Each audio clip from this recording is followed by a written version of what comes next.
नमस्कार दोस्तों, आप सभी का लॉ सीखो के दैनिक समाचार विश्लेषण में। तो आज हम एक ही आर्टिकल के बारे में बात करने वाले हैं। ये आर्टिफिशियल इंटेलिजेंस एआई के संबंध में है कि कैसे आर्टिफिशियल इंटेलिजेंस हमें आर्थिक रूप से मदद कर सकता है, हमको सामाजिक रूप से हमारे देश के लिए कंट्रीब्यूट कर सकता है। इस आर्टिकल में बहुत सी चीज़ें हैं जो हमें महत्वपूर्ण हैं, जो हमें ध्यान रखने की आवश्यकता है, वो हम डिस्कस करेंगे। उसके बाद में जैसे कि आपको पता है न्यूज़ इन फ्लैश होता है, जिसमें हम उन महत्वपूर्ण समाचारों की बात करते हैं जो कि हमारी एग्ज़ाम के लिए इम्पॉर्टेंट है। तो चलिए मैं आगे बढ़ूँ उससे पहले लॉ सीखो की ये कुछ कोर्सेज और पैकेजेस हैं। इन्हीं में से एक कोर्स है लॉर्ड ऑफ द कोर्सेज, जो कि हमारी जुडिशरी की प्रिपरेशन के लिए है। उसके अलावा भी लॉ सीखो के और भी कोर्सेज है। इन सारे कोर्सेज की जानकारी आपको लॉ सीखो की वेबसाइट पे मिल जाएगी। तो आज का एमसीक्यू देखते हुए यह है कि WHO फाउंडेशन के फर्स्ट CEO कौन है। आपका ऑप्शन ए है अनिल सोनी, ऑप्शन बी है सौम्या स्वामीनाथन, ऑप्शन सी है जैने एलिसन, ऑप्शन डी है राज कमल झा। जो भी आपका उत्तर हो कमेंट बॉक्स में ज़रूर लिखिए। अगर आपने कल का विश्लेषण देखा होगा, हमारा कल का एनालिसिस देखा होगा, तो आपको इस प्रश्न का उत्तर ज़रूर आएगा। अगर नहीं देखा है तो एक बार ज़रूर देखिए, आपको इस प्रश्न का उत्तर आसानी से मिल जाएगा। तो चलिए आज के वर्णनात्मक प्रश्न की ओर बढ़ते हैं। वो यह है कि आर्टिफिशियल इंटेलिजेंस, जिसे हम एआई भी कहते हैं, ये भारत को आर्थिक और सामाजिक रूप से कैसे मदद कर सकता है। आपका उत्तर 250 शब्दों में लिख सकते हैं।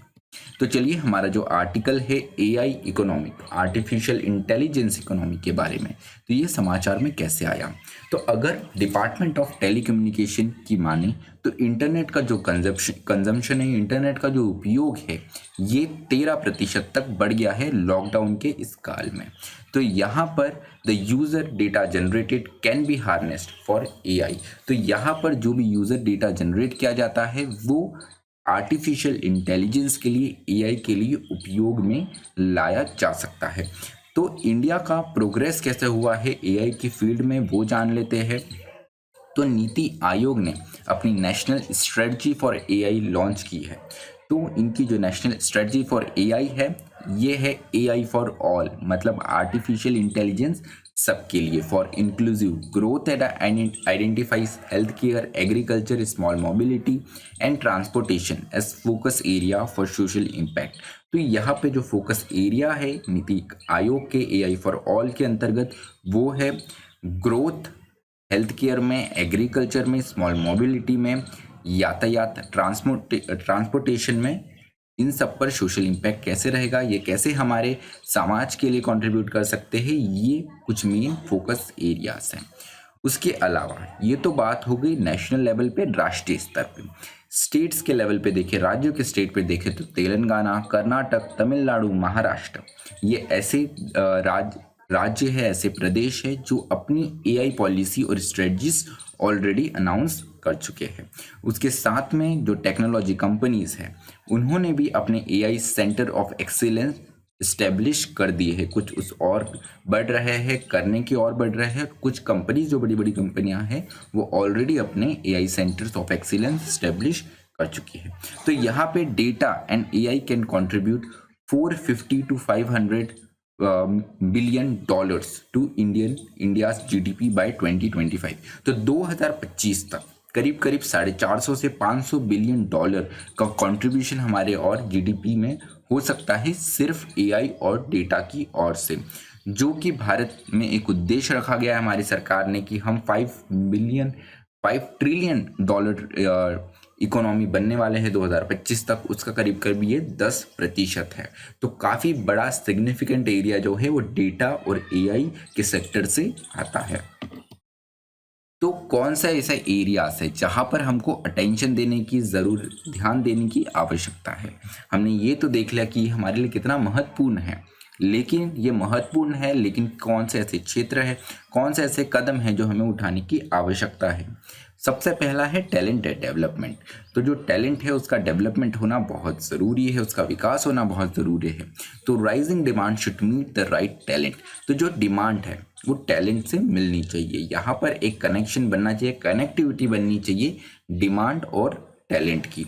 तो अगर हम पिछले कुछ वर्षों में देखें तो 2018 में जो वर्कफोर्स था वो 40,000 था, वही 2019 में ये 72,000 हो गया, 72,000 हो गया।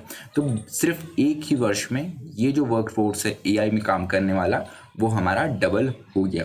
तो इससे आप समझ सकते हैं कि किस प्रकार से डिमांड बढ़ रही है, साथ ही साथ कितना वर्क फोर्स है हमारे यहाँ पे तेजी से बढ़ता जा रहा है। तो एक्सपोनेंशियली लगभग डबल हुआ है ये वर्क फोर्स।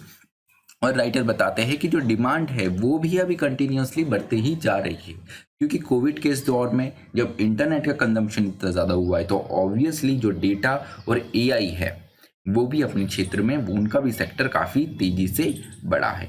उसके साथ में policies around data usage, governance and security. तो पॉलिसी डेटा यूसेज, गवर्नेंस और सुरक्षा से संबंध क्या रही है वो देख लेते हैं। तो AI is not possible without data. तो राइटर ने बिल्कुल सही बात यहाँ पे कही है कि जो डेटा, जो एआई है, आर्टिफिशियल इंटेलिजेंस है, वो डेटा के बिना बिल्कुल अधूरा है। तो किन चीज़ों की आवश्यकता है, तो यहाँ पर हमको एक बैलेंस बनाने की ज़रूरत है, जो कि हमारी needed between harnessing and utilising data.